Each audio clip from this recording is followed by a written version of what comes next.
बिस्मिल्लाहिर्रहमानिर्रहीम, अस्सलाम वालेकुम नाज़रीन कराम। मैं हूं मखदूम शहाबुद्दीन और आप देख रहे हैं मेरा फेसबुक और यूट्यूब चैनल। उम्मीद करता हूं आप सब लोग बखैर वाफियत होंगे और जहां भी होंगे अपने अहले खाना समेत खुश भी होंगे और महफूज भी। नाज़रीन कराम, आज के दिन बहुत कुछ हुआ है। एक जानिब तो रिपोर्ट पेश होनी थी सुप्रीम कोर्ट में और वो रिपोर्ट भी पेश हो गई। 4-5 बहुत बड़ी डेवलपमेंट्स हैं जो एक एक करके मैं आपके सामने रखता हूं। और कल की अहम तरीन मुलाकात, जिस मुलाकात के हवाले से अब मेन स्ट्रीम मीडिया भी रिपोर्ट कर रहा है, और मैंने अपने यूट्यूब चैनल पर कल रात को ही उस मुलाकात के हवाले से आपके सामने तफसीलात रख दी कि DGISI lieutenant general Nadeem Anjum और उनके साथ अहम तरीन जर्नल चीफ जस्टिस से सुप्रीम कोर्ट मिलने गए। लेकिन अब उसके बाद बहुत कुछ वाज़ेह हो रहा है, बहुत कुछ क्लियर हो रहा है, और जो डेवलपमेंट्स हैं वो बड़ी इंपॉर्टेंट हैं। सबसे पहले तो मैं आपके सामने जो नंबर 1 अपडेट है वो रख दूं। जमात इस्लामी ने हुकूमत और अपोजिशन के दरमियान मुज़ाकरात जो हैं उनके लिए लियाकत बलोच की सरबराही में 4 रुकनी कमेटी तश्कील दे दी है। ज़राए के मुताबिक 4 रुकनी कमेटी में लियाकत बलोच के अलावा प्रोफेसर इब्राहिम, अमीरुल अजीम और कैसर शरीफ शामिल हैं। ज़राए का कहना है कि जमात इस्लामी की कमेटी दीगर जमातों के कायदीन से राब्ते और मुलाकातें करेगी। तमाम सियासी जमातों को इलेक्शन के मामले पर डायलॉग के लिए कायल किया जाएगा। ज़राए के मुताबिक जमात इस्लामी की मुज़ाकराती टीम APC की मुजव्वज़ा तारीख पर भी मुशावरत करेगी। और वो जो एक ऑल पार्टीज कॉन्फ्रेंस जिस हवाले से इस वक्त बहुत कुछ डिस्कस हो रहा है, लेकिन उसमें बात यही है कि पाकिस्तान तहरीक इंसाफ को उस ऑल पार्टीज कॉन्फ्रेंस में कन्विंस किया जाएगा कि आप मई से आगे ले जाएं, और गवर्नमेंट जो है उसे कहा जाएगा कि आप वफाकी हुकूमत के इंतखाबात अक्टूबर के बजाय पीछे ले आए। लेकिन इस सब में पाकिस्तान तहरीक इंसाफ ये वाजे कर चुकी है कि हम ट्रैप नहीं होंगे, हम आइन के दायरा इख्तियार में रह के, आइन के दायरा कार में रह के हम मुज़ाकरात करेंगे। 90 दिन से ज्यादा आगे जा नहीं सकता। सुप्रीम कोर्ट के अंदर हमारा जो मौकफ है वो मौकफ कायम रहेगा, जो कि बहुत खुश आइंद है। असूली मौकफ यही होता है। पंजाब और KP के इलेक्शंस पे कोई मुज़ाकरात नहीं, सुप्रीम कोर्ट वो बताएगा। लेकिन अगर आपने सिंध, बलूचिस्तान और कौमी असम्बली पे बात करनी है तो सौ बिस्मिल्लाह। अच्छा, अब यहां पर आप देखें कि इस वक्त सुप्रीम कोर्ट पर हमले जो हैं, 2 बड़ी डेवलपमेंट्स उस हवाले से हैं। वजीर आजम शहबाज शरीफ जो हैं उन्होंने साबिक चीफ जस्टिस जो हैं साकिब निसार, उन पर भी इस वक्त अपनी बंदूकें जो हैं वो तान ली हुई हैं, और इन्होंने बड़ा आड़े हाथों लिया साकिब निसार को और कहा कि साकिब निसार गरीब को इंसाफ के लिए नहीं, सियासी दुकान चमकाने के लिए अदालत लगाते थे। रावलपिंडी में मीडिया नुमाइंदों से गुफ्तगू करते हुए वजीर आजम ने कहा कि मरीजों का इलाज करना बहुत बड़ी इबादत है, और दीगर इन्होंने चीजें की। और इन्होंने कहा कि पिछली हुकूमत ने इस अस्पताल को रद्दी की टोकरी में फेंक दिया, लेकिन इस सारे मामले के अंदर इन्होंने कहा कि जी वबा के दिनों में भी अस्पताल ने बहुत खिदमात सर अंजाम दी। उस मौके पर भी इन्होंने साबिक चीफ जस्टिस जो है साकिब निसार उन्हें आड़े हाथों लिया और कहा कि एक शख्स दिन रात कहता था कि शहबाज शरीफ ने 20 अरब रुपए कहां लगाए। वो शख्स कहता था कि 20 अरब रुपए गर्क हो गए। उस शख्स का नाम है साकिब निसार। अगर 20 अरब रुपए गर्क हो गए थे तो लाहौर का सबसे बड़ा जो वबा का सेंटर था वो कैसे बन गया? PKLI में मुफ्त पैबंदकारी का इंतजाम किया गया था। इन्होंने कहा कि साकिब निसार गरीब को इंसाफ के लिए नहीं बल्कि अपनी दुकान चमकाने के लिए अदालत लगाते थे।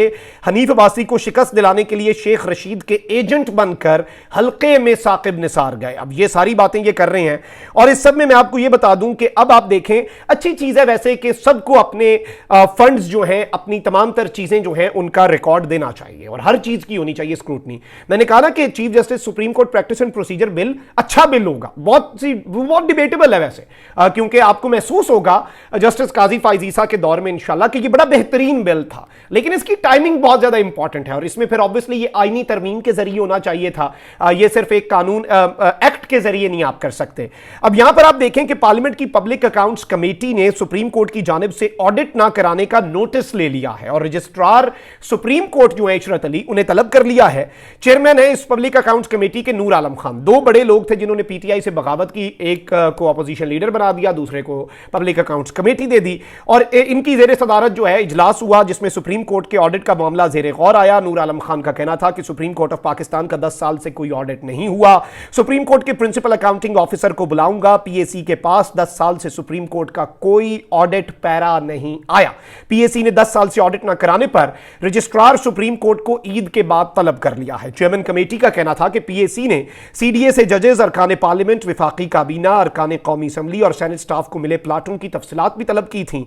PAC ने 1 कॉन्स्टिट्यूशन एवेन्यू के अपार्टमेंट मालिकान की फहरिस्त और मनी ट्रेल भी भी मांगी थी। नूर आलम खान का कहना था कि वजारत हाउसिंग ने पीएसी की हिदायत के बावजूद रिकॉर्ड क्यों नहीं दिया, डिप्लोमेटिक एनक्लेव के सामने से शुरू करें, वन कॉन्स्टिट्यूशन बिल्डिंग में किसके कितने फ्लैट्स हैं, एफआईए और नैब उनकी मनी ट्रेल का पता लगा। इन्होंने कहा कि पाकिस्तान जो है वो गरीब होता जा रहा है और ये लोग जो हैं ये अमीर होते जा रहे हैं। खैर, नूर आलम खान साहब बात करें ना कि जो गुर्बत इस हुकूमत की वजह से बढ़ रही है उस पर बात नहीं करेंगे, वो उस पर खामोश हैं, बिल्कुल सुकून और ठंड प्रोग्राम जो है वो नूर आलम खान साहब का उसमें खुला हुआ है।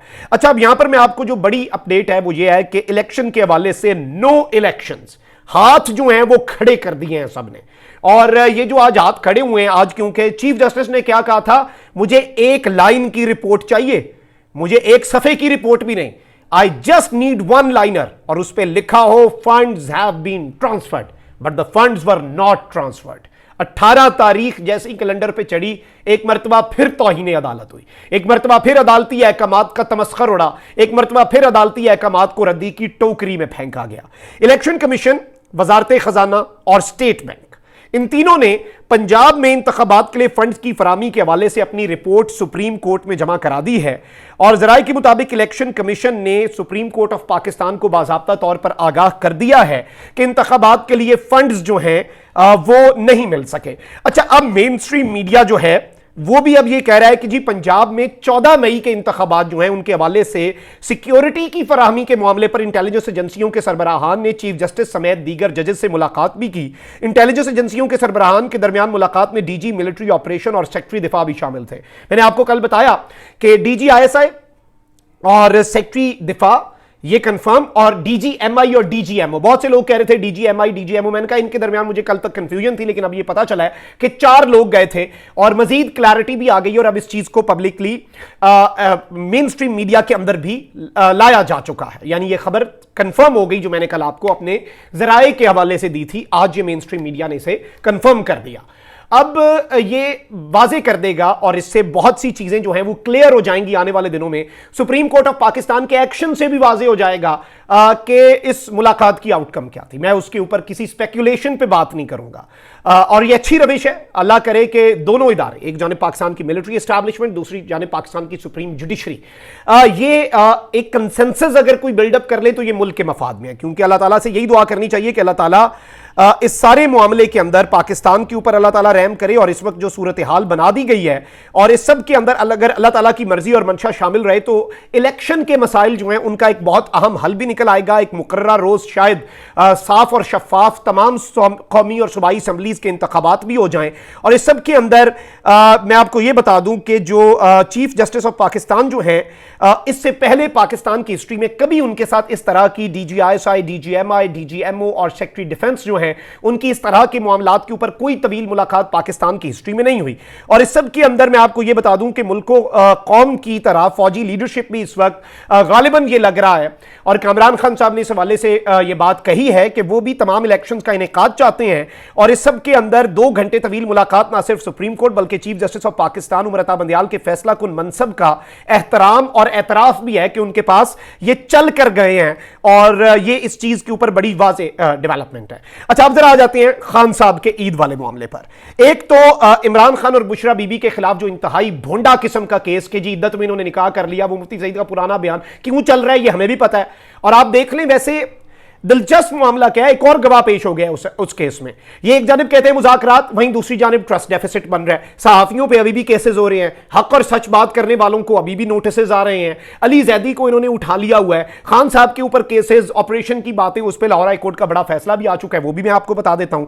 लेकिन पहले इमरान खान और बुशरा बीबी के खिलाफ इद्दत के केस में एक अहम तरीन पेशरफ्त हुई है। चेयरमैन पीटीआई इमरान खान और उनकी अहलिया बुशरा बीबी के खिलाफ इद्दत का केस इस्लामाबाद के सीनियर सिविल जज की अदालत में जेर समात है और तीसरे गवाह जो हैं उनका बयान कलमबंद करवाने के लिए तैयारी मुकम्मल कर ली गई। जराये के मुताबिक इमरान खान के साबका करीबी साथी और फिर लोटे होकर हुकूमत में जहांगीर तरीन ग्रुप की जानिब से कोई एमी कोई होम्योपैथिक सा ओहदा लेने वाले ओन चौधरी जो हैं वो केस में बतौर गवाह शामिल हुए और अपना बयान कल या अपनी दस्तयाबी पर अदालत में कलम बंद करवाएंगे। लास्ट मेरे पास जो इंफॉर्मेशन पहुंची है वो यही है, और ये भी अब यहां पर इमरान खान के खिलाफ मामलात में आ गए हैं। अब वहीं दूसरी जानिब इस्लामाबाद हाई कोर्ट ने चेयरमैन पाकिस्तान तहरीक-ए-इंसाफ इमरान खान के खिलाफ दहशतगर्दी की दफात के तहत 8 मुकदमात में आज हाजिरी से इस्तिस्ना की दरखास्त मंजूर करते हुए इमरान खान साहब की अबूरी जमानत में तौसी 3 मई तक कर दी है। यानी 3 मई तक इमरान खान साहब की इन केसेस में इस्लामाबाद हाई कोर्ट में अबूरी जमानत मंजूर हो गई है। और इस्लामाबाद हाई कोर्ट के चीफ जस्टिस आमिर फारूक और जस्टिस मियां गुल हसन औरंगजेब ने इमरान खान की 8 मुख्तलिफ मुकदमात में जमानत की दरखास्तों पर समाअत की। इमरान खान गुज़श्ता अदालती हुक्म के बावजूद पेश ना हुए और वकला के जरिए हाजिरी से इस्तिस्ना की दरखास्त जमा कराई, जिसे अदालत ने मंजूर कर लिया। इमरान खान की जानिब से फैसल चौधरी, बैरिस्टर गौहर और शुएब शाहीन एडवोकेट अदालत में पेश हुए। फैसल चौधरी एडवोकेट ने बताया कि इमरान खान आज इस अदालत में पेशी के लिए तैयार थे, मगर उन्हें आज लाहौर हाईकोर्ट में पेश होना था, जो 121 एफआईआर का केस सुन रही है। और इस सब के अंदर इमरान खान के मई के पहले हफ्ते तक उनकी जमानत में तौसी की इस्तदा की।